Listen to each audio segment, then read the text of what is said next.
নতুন ডাক্তার নিয়ে এসে শালিনীর মুখোশ সবার সামনে খুলে দিল ফুলকি। হ্যাঁ বন্ধুরা, এমনটাই দেখা যাবে। তাই সম্পূর্ণ জানতে ভিডিওটিতে লাইক দেওয়া, চ্যানেলটি সাবস্ক্রাইব করে দেখতে থাকো।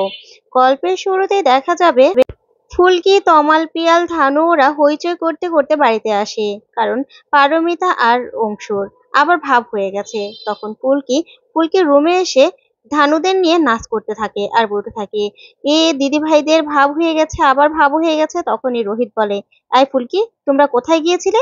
না বলে কোথায় গিয়েছিলে? আমি যে এতবার ফোন করেছি, তুমি কেন ফোনটা ধরোনি? তখন ফুলকি বলে, স্যার আপনি রাগ করছেন কেন? আমরা তো সবাই মিলে গিয়েছিলাম, আমি তো একা যাইনি। আর তাছাড়া দিদি ভাই আর দাদা ভাইয়ের ভাব করানোর জন্য গিয়েছিলাম, ওদের তো আবার ভাব হয়ে গেছে। এই বলে হই হুল্লোড় করতে থাকে ফুলকি। তখনই রোহিত রেগে যায়। তারপরে ফুলকি বলে, এই তমাল দাদাকে জিজ্ঞাসা করুন। এই বলে তমালকে মাঝখানে রেখে দেয় ফুলকি। তখন তমাল বলতে থাকে, কিরে রোহিত, তুই তো দেখছি অনেক সিরিয়াস হয়ে যাচ্ছিস। তুই মন থেকে ফুলকিকে বিয়ে করেছিস তো, তাই জন্য একদম পজিটিভ হাজবেন্ডের মতো এরকম রাগ দেখাচ্ছিস, তাই না? তখন রোহিত বলে, দেখ তমাল, মার না খাতে চাইলে এরকম করে কথা বলবি না। তখন কমাল বলে, ঠিকই তো বলেছি, বল। তখনই ধানু বলে, এই তমাল দাদা, কি যে বলিস না, এরকম ভাবে বলবি না, বুঝেছিস? দাদাভাই ফুলকিকে মন থেকে ভালোবেসেছে, বিয়ে করেছে। আর তাছাড়া আমরা এখানে থেকে কি করব? ওরা যা খুশি তাই করুক। দাদাভাই তুই ফুলকিকে শাসন কর, শাসন কর, বেশি করে শাসন কর। তখন তমাল পিয়ালরা দৌড়ে ওখান থেকে ছুটে পালিয়ে যায়। তারপরে দেখা যাবে রোহিতের ওপর ফুলকি হাসতে থাকে আর বলতে থাকে, স্যার আপনি এরকম করে রাগ করছেন কেন বলুন তো? তখন রোহিত বলে, তুমি না বলে কোথায় চলে গেলে বলো তো? আমি কখন থেকে অপেক্ষা করছিলাম, আমার খুব কষ্ট হচ্ছিল, তাই তো আমি তোমাকে কতবার ফোন করেছি, তুমি রিসিভও করোনি। তখন ফুলকি বলে, আচ্ছা ঠিক আছে স্যার, আমি বরং আপনার মাথাটা টিপে দিচ্ছি, আসুন আসুন। তখন রোহিতের আগের বারের কথা মনে পড়ে যায়, যে ফুলকি মাথা টিপে দিয়েছিল, তখন কি অবস্থা হয়েছিল রোহিতের।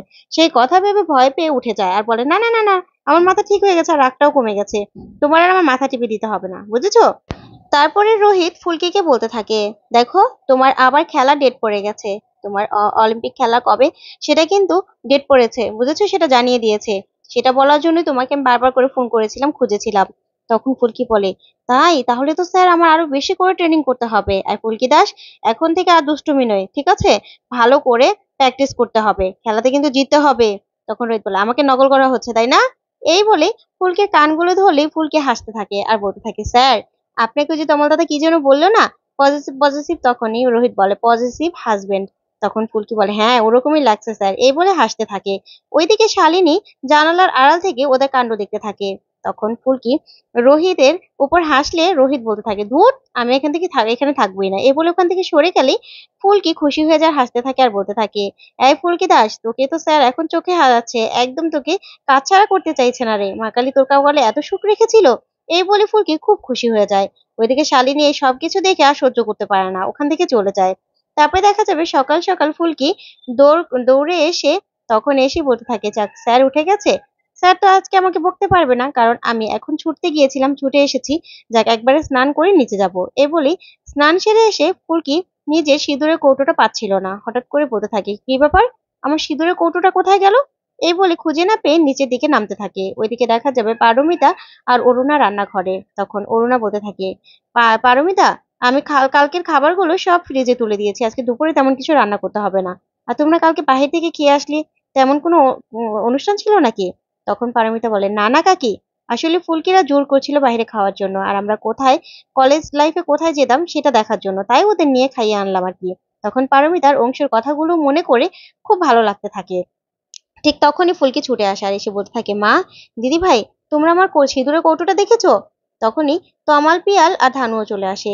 তারপর পারমিতা বলে, ফুলকি, সিঁদুরের কৌটোটা তোমার আমরা কি করে জানবো বলো তো? তখন ফুলকি বলে, আমি তো স্নান করতে গিয়েছিলাম, নিশ্চয়ই সেই ফাঁকে কেউ ঘরে ঢুকেছিল, না হলে সিঁদুরের কৌটোটা তো ওখানেই ছিল। আমার সিঁদুর কৌটোটা কে নিল বলো তো? তখন ধানু বলে, আরে ফুলকি এরকম করো না, সিঁদুর কৌটা বিক্রি করে কি আর অনেক টাকা পাওয়া যাবে? তখন তমাল বলতে থাকে, ফুলকি তুমি বরং ঈশিতার সিঁদুরটাই নিয়ে নাও, ও তার সিঁদুর টিঁদুর পরে না, ও তো ওই হার্বাল কি যেন পরে। তখন ফুলকি বলে, না না তমাল দাদা, আসলে ওটা আমার মা কালীর আশীর্বাদী সিঁদুর ছিল, ওটা থেকেই আমার স্যার সিঁদুর পরিয়ে দিয়েছিল, তাই সেই সিঁদুরটাই আমি পরি। এই বলে ফুলকি রেগে শালিনীর রুমের দিকে যেতে থাকে। তখন অরুণা আর পারমিতা বলতে থাকে, এই কাকি, ও তো দেখছি শালিনীর রুমে দিকে যাচ্ছে। ও ফুলকি তো রেগে আছে, আর না কোনো সর্বনাশ যেন না হয়ে যায়। চলো চলো তাড়াতাড়ি চলো, এই বলেই সবাই ছুটে যায়। ওইদিকে শালিনী দেখা যাবে রোহিতের ছবি সামনে নিয়ে সিঁদুরটা হাতে নিয়ে বলতে থাকে, এই রোহিত আমার, শুধু আমার। ওর নামে সিঁদুরটা আমি পরে তারপর দুনিয়ার সবার সামনে এটা প্রমাণ করব যে ফুলকির ভয়ে রোহিত আমাকে বিয়ে করতে চাইছিল না, কিন্তু লুকিয়ে লুকিয়ে সিঁদুর পরিয়ে দিয়েছে। এই বলে সিঁদুর কৌটো থেকে সিঁদুর নিয়ে শালিনী নিজের সিঁথিতে পড়বে, ঠিক তখনই ফুলকি এসে শালিনীর হাতটা ধরে ফেলে আর বলে, এত বড় সাহস, আপনি আমার সিঁদুর কৌটো এনেছেন? এত বড় সাহস কে দিয়েছে? তখনই শালিনী হাত থেকে সিঁদুরের কৌটোটা নিয়ে নেয়। তখন শালিনী ফুলকির কাছ থেকে কাড়াকাড়ি করতে থাকে। তখন সবাই এসে ধরে আর বলতে থাকে, ফুলকি তুমি রেগে আছো, প্লিজ ওর সাথে এরকম করো না। ও কি মানসিক ভারসাম্য ঠিক আছে নাকি? তখন ফুলকি বলে, এত বড় সাহস, আমার রুম থেকে সিঁদুরের কৌটো নিয়ে এসেছে? এত বড় সাহস ওকে কে দিয়েছে? আমার সিঁদুরের কৌটো কেন ধরলো? তখন শালিনী বলে, এই সিঁদুর কৌটো আমার, এটা আমার পছন্দ হয়েছে। তখন পারমিতা বলতে থাকে, এটা কেমন কথা শালিনী? তুমি ফুলকির ঘর থেকে কেন সিঁদুরের কৌটো এনেছো বলো তো? আর তুমি বা কেন সিঁদুর পড়তে যাবে বলো? তখন শালিনী বলে, এটা আমার পছন্দ হয়েছে, আমি এটাই নেব। তখন শালিনী মনে মনে বলতে থাকে, ওকে আমি ঘর থেকে ধাক্কা দিয়ে বের করে দেবো। এই বলে ধাক্কাতে ধাক্কাতে ফুলকিকে ড্রয়িং রুমে নিয়ে যায়। তখন ফুলকি আর শালিনী লেগে যায়, আর সে ফুলকি মনে মনে বলতে থাকে, শালিনী ম্যাডাম আপনি রাগের মাথায় আপনার নিজের সে আসল রূপটাই চলে আসুন তো। ঠিক তখনই ফুলকি শালিনীকে ছাড়িয়ে তারপরেই ধানুর কাছে সিঁদুরের কৌটোটা দিয়ে বলতে থাকে, ধানু দিদি দাঁড়াও, ওকে আজকে আমি একদম মজা দেখাবো, এক বক্সিং এ একদম কাত করে দেবো। ঠিক তখনই ফুলকি এই কথা বলতে বলতে শালিনী নিজে বক্সিং এর পজিশনে চলে আসে, যেটা দেখে ফুলকি অবাক হয়ে যায় আর বলতে থাকে, কি ব্যাপার, শালিনী ম্যাডাম তো দেখি বক্সিং এর ভঙ্গিতে দাঁড়িয়ে গেল, তার মানে উনি একদম ঠিক আছে, না হলে এটা তো মনে থাকার কথা নয়। তখন ফুলকি বলে, দাঁড়াও আমিও তোমাকে দেখাচ্ছি। এই বলেই ফুলকিও বক্সিং এর ভঙ্গিতে দাঁড়িয়ে শালিনীকে ঘুষি মারতে চায়, কিন্তু দুইটা ঘুষির একটা ঘুষিও লাগে না, শালিনী এড়িয়ে যায়। তখন ফুলকি বলতে থাকে, কি ব্যাপার, শালিনী ম্যাডামের তো ঘুষিগুলো লাগার কথা ছিল, কিন্তু এভাবে সুস্থ মানুষের মতো ঘুষিগুলো কি করে ফেরালো? ঠিক তখনই রোহিত, জেঠুমনি সবাই চলে আসে, আর সবাই এসেই তখন রুদ্র শালিনীর অবস্থা দেখে মনে মনে বলতে থাকে, এই গেল, সবকিছু শেষ করে দিল এই মেয়েটা।